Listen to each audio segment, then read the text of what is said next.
Salutations. Another journal entry. It is July 14th, 2026, and I'm going to read a little passage from Anaïs Nin's diary, volume 2, from 1934 to 1939.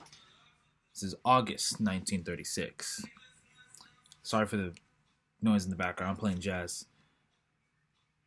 A need for a stoical attitude, so I keep working, housekeeping, writing, copying, while everyone sits in cafes and suffers anxieties, fears, disintegration. Everyone has quit working, loving, living. Ideas are a separating element. Love is a communion with others. Mental worlds are isolators. Love makes one embrace all races, the whole world, all forms of creation. The artist really seeks a universal language, and artists from all parts of the world can understand each other. I like that passage because it's very telling to me. It resonates with me as a writer, philosopher, deep feeler, and thinker, and poet, and photographer, so on and so forth.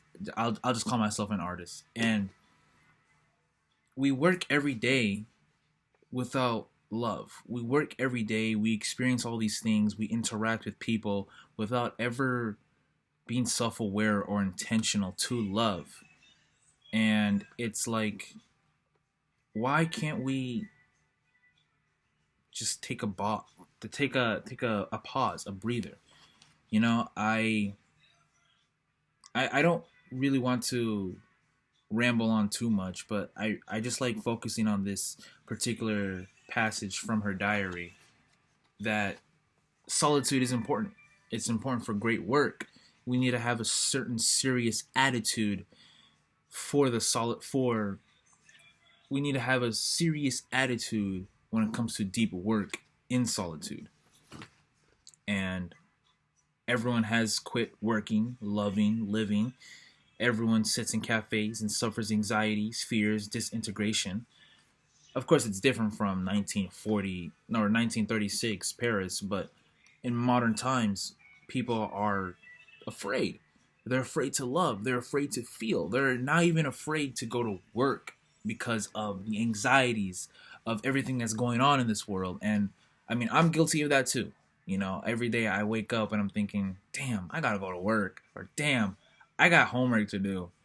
But I still continue seeking that truth. You know, I still want to make my ideas known to the world. And you have to love. You have to love the change. You have to love the uncertainty. You have to love the truth, even if it is scary and unknown. Mental worlds are isolators. What does that mean? What does like when I think of mental worlds, I think of everything in here, our inner world, our inner sanctuary, our cathedral. I mean, it is kind of isolating in a sense. Like, I'm in an empty ass, quiet ass house with no one, and I am okay with that. I'm at peace with my solitude. It's not isolating, it's not alienating, it's rewarding.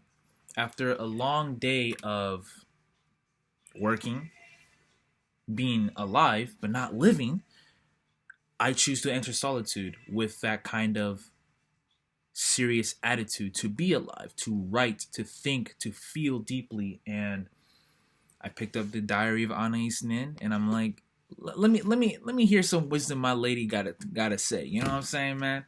You know what I'm saying, man. All right, I'm going a little too overboard, but the artist really seeks a universal language, and artists from all parts of the world can understand each other. Gosh, that's so deep. That's real. This isn't a book analysis. This is still a journal entry, but it was raining. I just got off work. I got a little pick me up, and I decided to just let me do a journal entry. You know, I don't feel like writing or doing a voice recording, so I decided to speak to y'all today, right now, and hopefully this is how I can speak to you, speak to my people, other artists in this world, other feelers, other thinkers. You know, I value writing as an artist because it's how I build my lighthouse. It's how I create stories, generate ideas, put forth the deep hidden feelings into this world so that I can be a lighthouse keeper to those who seek refuge from a tyrannical, indifferent, apathetic world. You know, even if my writing doesn't make sense to the average reader, if there's one person out there in the world, you, who's reading this or watching this or read my Substack or something like that, or I read out my journals in the future, that one person that resonates with my writing, that's a universal language. That is the human mind, the human soul. Just finally, someone who gets the loneliness, someone who gets the rambling of ideas and thoughts and feelings within my heart that I can't make sense of. Finally, someone out there who makes sense of it all. And you know, I definitely have Anaïs Nin to thank for this transformation. You know, I started reading her a year ago, and I have a lot of deep work to do.